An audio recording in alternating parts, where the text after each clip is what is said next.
घेतलं प्रायोरिटी म्हणल्यार मेन म्हणल्यार ऍडमिनिस्ट्रेटिव्ह रिफॉर्मेशन हांव हाडपाचो प्रयत्न करताले जाता तितले बेगीन, कित्याक आतां आमचो लास्ट टर्म आयिल्लो आसा, लास्ट 2-3 महिनेच उरलेले आसा, सो जाता तितले फास्ट काम करून घेवप। आनी सेकंड म्हटल्यार आमचे जिल्हा भवन जे आमचे पयलीं आमी जे रिझोल्युशन घेतलेले, सो ती जागो आयडेंटिफायड करून जाता तितले गव्हर्मेंटा फुडें तो प्रपोजल मांडप, हे माझे मेन पयलीं इंटेन्शन आसतालें।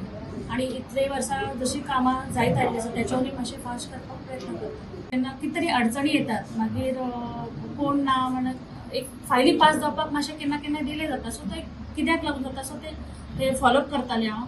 दुसरें म्हटल्यार आमी थोडे रिझोल्युशन्स घेतलेले असतात आतां पर्यंत जिल्हा पंचायत जेन्ना आमची मिटींग जाता तेन्ना, आणि ते रिझोल्युशन्स आमी त्या डिपार्टमेंटांनी दिलेले आसात, सो ते आतां पर्यंत कितें जालें आसा त्याचे फॉलोअपय घेवपाचो हांव प्रयत्न करता।